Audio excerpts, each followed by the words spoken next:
Ladies and gentlemen, welcome back to the Daybreak. It's such... Oh, he's not even gonna give us a second, is he? Oh... This is funny already. Oh, it is. This... We could just sit back and watch the chat, and we probably should, but we should maybe introduce the players. Ladies and gentlemen, it's SKMC in the blue trunks playing Protoss to the southwest versus his opponent, Evil Genius as EGIdrA in the green trunks playing Zerg to the northeast. Oh, MC loves it. He loves it. He thrives playing against EGIdrA. He really, really does. And every single tournament, I remember in IPL 3, he was like, you know, I just really want to play EGIdrA on stage. And everyone's like, what, really? And he's like, yeah, man, I love it. It's so easy. And look at it. He's teasing EGIdrA. This is so hilarious. I'm loving it. I'm loving it. So it's Vortex as Imba and Blink as Imba. And is there anything that isn't Imba on the Protoss side of things? Carriers, maybe? Ah, it's so funny. This is... Oh, yes. This is a good start. After seeing an exceptional series, incredibly well played, I think what we're most likely going to see here is pretty much a few games worth of trolling. And you know what? I'm okay with that. Yeah, this is crazy. And by the way, you know, Kale is EGIdRA's StarCraft ID in Korea on the Korean server, and obviously SKMC having left OGS to join SK. Well, I think, well, let's have a look. I really do believe on this map as well, MC is, the reason what makes MC so good is that he does nail force fields, as EGIdRA did say at the start. He doesn't miss, he doesn't overlap, which generally means he has twice as many force fields as any other Protoss player. Yes. And he also is very patient with them too, and never, you know, throws them down prematurely, always waits. And we'll see how this goes down, because that can work, you know, two ways. It can work in an aggressive style. It can also work in a defensive one, also, if he wants to sit back and take a faster third. So we'll see how EGIdRA's going to go into this. Yes. How will EGIdRA go into this? Well, he opened up with a spawning pool first, obviously, as you might imagine, because he doesn't want to, well, get Karen rushed or, of course, get blocked off here. Wants to be able to clean that up. But he did get the hatchery down nice and quick. MC didn't really stop him from doing that all that much. Hung around a little bit with the pro, but had no intention of dropping a pylon or anything along those lines. And now the two lings are out for EGIdRA. He doesn't want to build any more, honestly, at this stage. So he's just going to be able to chase that probe off without too much of an issue. And the wall off, not complete yet, but close enough.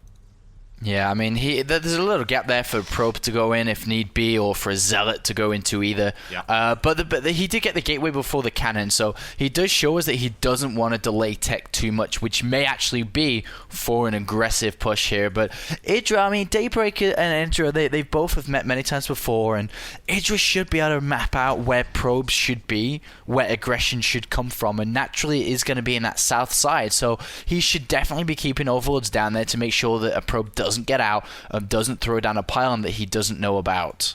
Yes, very true. There's the third hatchery going down pretty much immediately because, hey, why not? You're not going to allow your opponent to have two bases and then just sit on two yourself, and EGIdRA's not the kind of person to go for a bust. I remember a really old game, actually, from IPL 2. It was EGIdRA versus Mana. It was on Terminus, and his answer to Forge Fast Expand was Spinecrawler Rush. He rushed himself to lair, deployed spine crawlers at the front, and then he GG'd after the first hit. Yeah, it didn't work out so well for him, but MC does send out a probe towards the third base. Is not really looking to be aggressive with this one, but is definitely looking to scout for the third base. After the Stalker comes out here for MC, he will be able to chase away the Lings in the center, the ones guarding the Zelno towers, maybe even an Overlord if need be. And that's when, if we are going to see aggression, MC will want to send out a probe to meet up with the Stalker to build that pylon. Very true. He doesn't really have what he needs yet, but he can easily throw down some gateways. He is not even halfway done on Warp Gate as of yet, so does he decide to put on any pressure, or is he comfortable just allowing EGIdRA to drone? I can't imagine that he would be, really. It's EGIdRA. You don't want to let EGIdRA drone up. That's a terrible idea. That's his comfort zone. Once he gets into that cruise mode, he is incredibly dangerous and difficult to stop, and MC knows that better than most.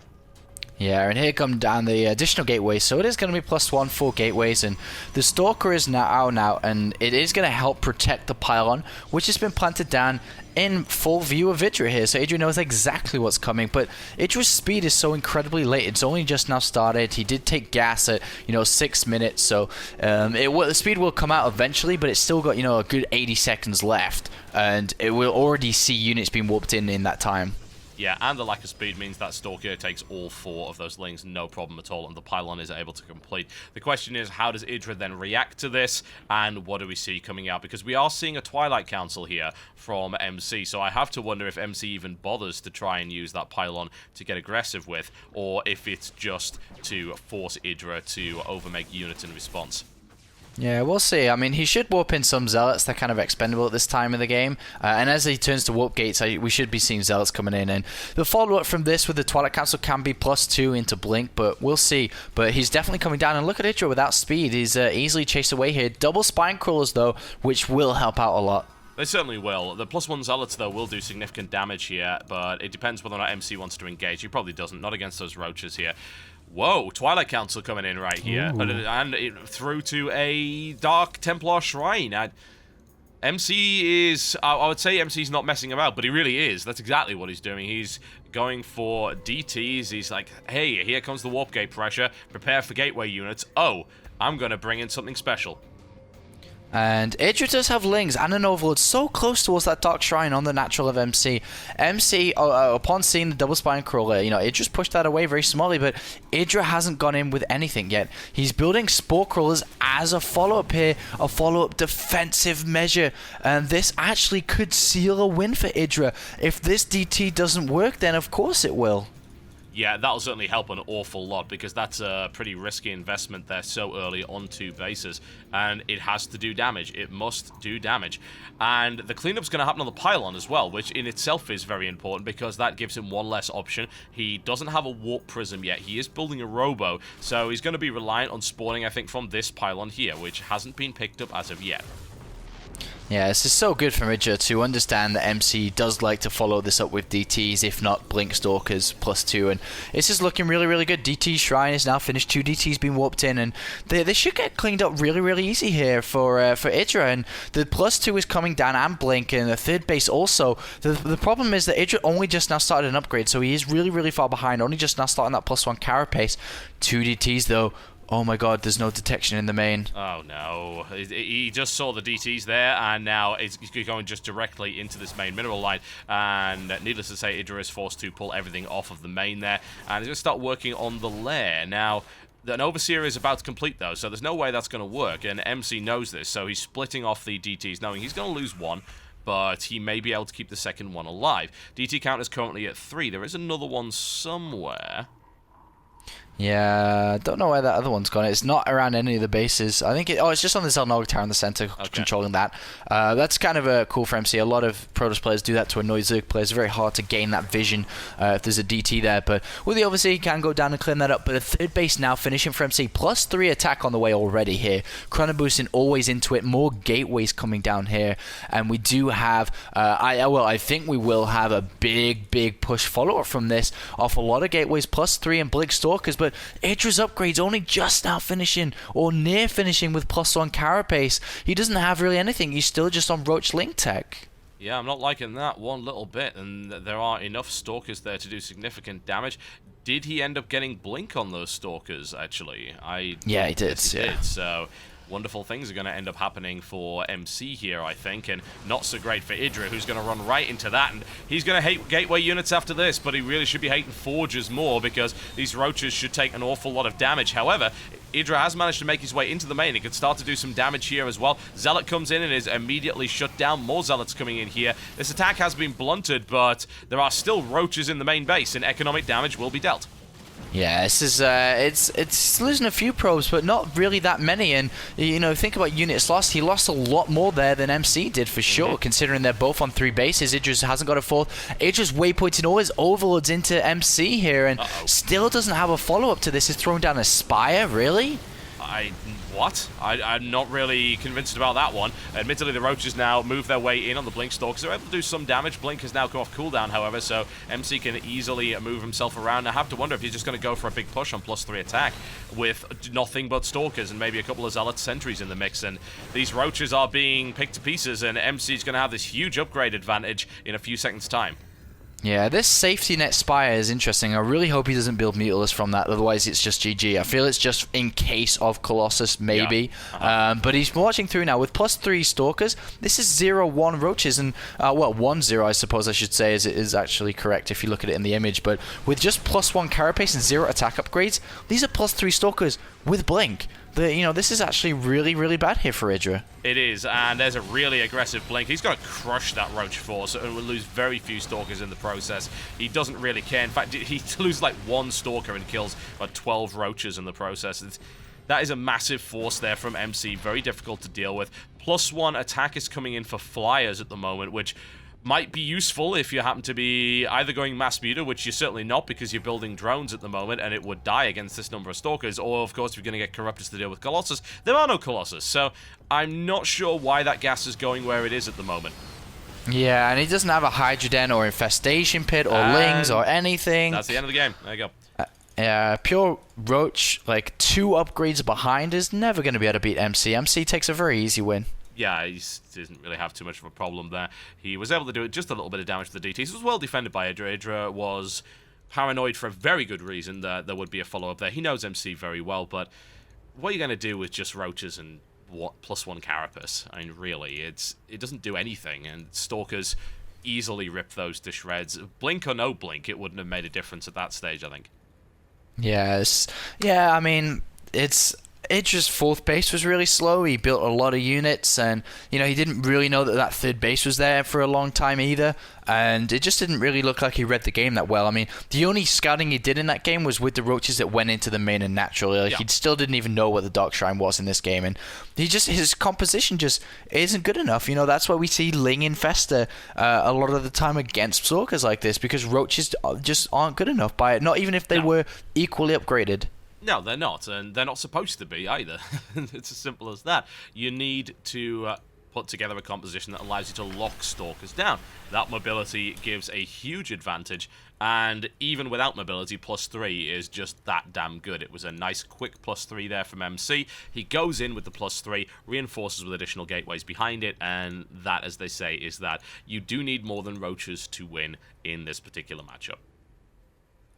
Indeed you do, and hopefully he brings that into the next game, which is going to be on Cloud Kingdom. Cloud Kingdom, nice map for run-bys. Let's see if IGIdrA can pull something like that off. We'll find out after this break. Don't go anywhere.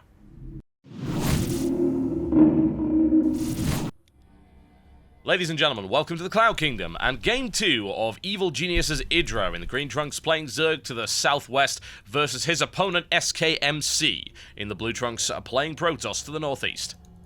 And things, if MC decides to go for another, sort of push, 2 or 3 base, doesn't matter. It's actually a little bit harder for IGIdrA because the bases natural to natural, 3rd to 3rd are actually really, really short here. And what is MC up to now, you or this game? Well, I don't even know what that means.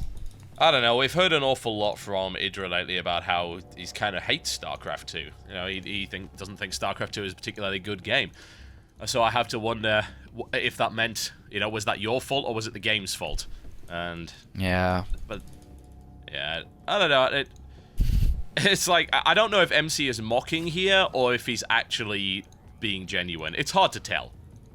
Nah, I'm pretty sure he's mocking IGIdrA right now. I mean, he knows that Protoss has had trouble against really high-level Zergs. Stefano, 95% win rate. Dongregoo destroys every Protoss in the world. So he's definitely mocking IGIdrA, especially with winning consistently against IGIdrA. And then he's like, well, my race is really strong, man.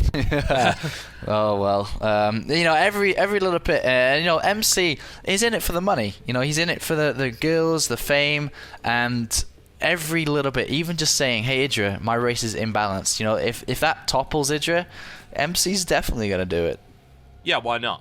Why not? And it obviously makes things very entertaining from a spectator standpoint as well. It's nice to see that kind of stuff. Some people might say, oh, it's unprofessional, it's not sportsmanlike, and I say, well, you know what? It would be a very, very boring sport if we didn't have any of that. Yeah, I mean, boxers, man, they have the little pre-game, little banter between themselves, saying, I'm going to crush you, no, I'm going to crush you, and well, MC just does it in a polite way, saying his race is overpowered. Hello, here is a Nexus first for you from the one and only SKMC, because, hey, why not? Feeling confident. Yeah. I mean, I speak about this in strategies with so many players. I'm like, if I was ever playing against IGIdrA, you know, I would do this, because he's not a player to exploit you if you take risks and gambles. You know, Nexus first can be a risk, can be a gamble.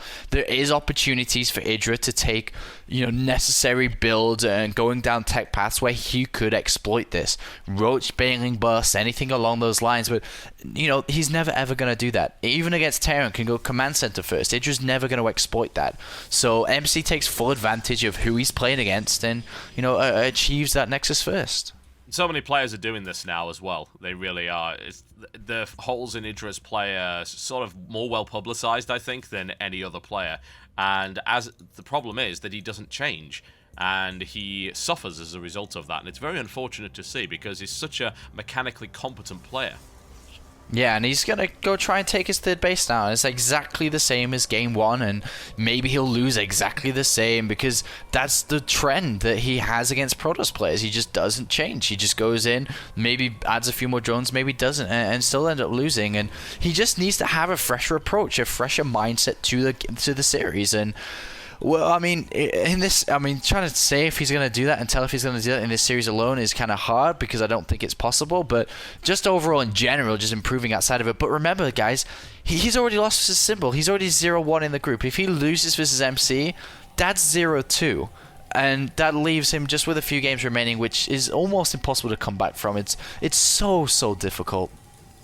Yes, indeed it is. The third has been taken here by IGIdrA, as you might expect, and spawning pool up, gasless build up until right about now, with double gas taking on around 35 supply. So about the right time, and fairly, I think that might have even been just slightly quicker than we saw the first time there. And he'll look to try and get speed, hopefully a little bit quicker here as well. But does MC even bother to push out? Maybe, maybe not. He does have a Stalker on the way, and he's going to follow that up with a Zealot, and +1 coming in immediately here as well.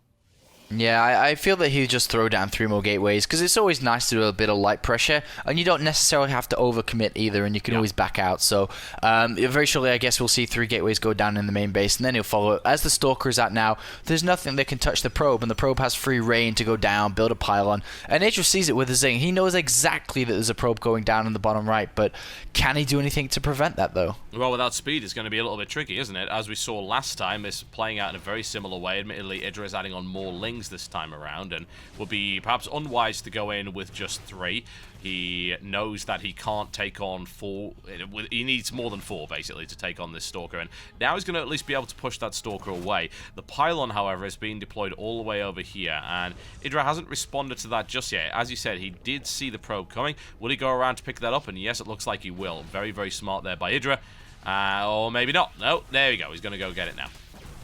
Yeah, he's getting the pylon. He's also, doing damage to the Stalker, but he doesn't get the Stalker, and he's going to be close on getting the pylon. Just about will, but there is another pylon being made. But IGIdrA does have 2 spine crawlers. He stopped drones really, really low here. He's actually playing really cautious here and actually adapting to the style we're seeing. And we can see that he's only at 42 drones. He's now only just building 2 more drones now. He's not over-droning by any means, and as he sees the gas has been taken on the natural here with his Overlord, he knows that this isn't a full commitment from MC, but he still needs a few units out just to accompany the spine crawls here.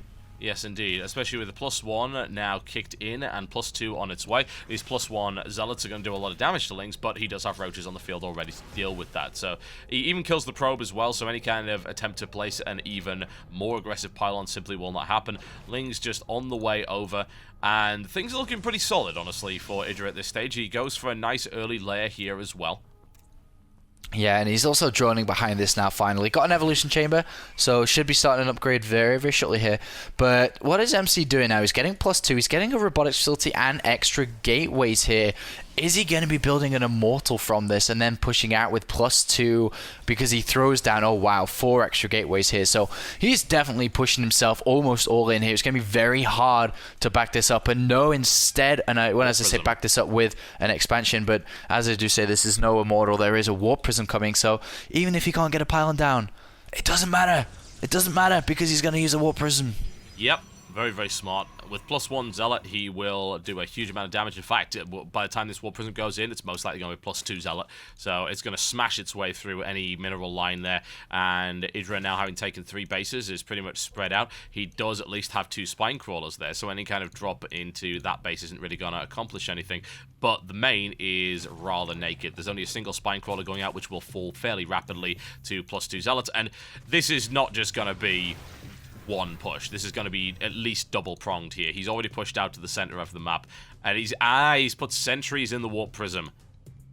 Yeah, I mean, if he can, try and launch himself in the main and sentry up, but, I mean, sentries are so delicate, he can hide them, but we'll see what he's going to do. Maybe he'll harass a third, then destroy everything in the main, but EGIdrA, once again, is a little bit behind in upgrades, but this time does have a decent amount of roaches, but still, this is +2 here. Yeah, that might make a difference. He does have, as you said, an awful lot of roaches. So is this going to be a case of force fielding him out of the base? And you can't really do that. But especially considering that he's already gotten there, and that's been shut down without too much of a problem. The Warp Prism is actually really close to going down here. If it hits the Spore Crawler, and it doesn't, he gets away. And there is a pylon being put down anyway, so it looks like MC's just going to go for a front-out assault. As long as he hits his force fields well here, he should be able to push EGIdrA back. But EGIdrA has so many roaches with speed. +1 carapace is almost done too. It's not looking that bad at all for EGIdrA. No, it's much, much better than the previous game. He's got a hell of a lot of roaches available. Also adding the Spire on again, knowing that, hey, if he can crush this and maybe start to get the muters going, then things start to get stressful for MC, who is potentially looking to take another base behind this. But here comes this push. Blink is available. There's a lot of sentries and plenty of energy as well. And he is backed up by the Warp Prism that could even be used to micro here. There's the pickoff and straight up fighting going in. The force fields weren't all that well deployed, but they were certainly deployed enough, as EGIdRA's actually engaging piecemeal here, which is not a good idea, and MC is ripping those roaches to shreds as a result. Yeah, and look at this, another beautiful set of force fields there, and he's going to be able to target down the hatchery, and he can't afford to lose this hatchery. He can afford to lose units, but more force fields come down, and MC, hatchery's dead. So many units. Yeah, and it comes down to the fact that that initial engagement, that was kind of the best opportunity that EGIdrA would have had to really crush that army. But he didn't. He went in with about 10, 12 roaches, he sent the rest in piecemeal, and he died. And there is the GG. There you go. And MC with a convincing 2-0 victory, and, well, EGIdRA, unfortunately, has now lost 2 series and has not taken a single map thus far in this group, and has still got to fight against MVP and ThorZaIN. So this is looking very difficult for him now. Yeah, it is. They're 2 fantastic players remaining. Though EGIdRA's strongest matchup probably is against Terran. We do have that to hold on to, but MC, man, closing the deal, and makes it look so easy. And once again, by the looks of it, has upset EGIdRA a little bit. But EGIdRA had so many cautions in that game, was lower in drone count, faster in units, but still not enough.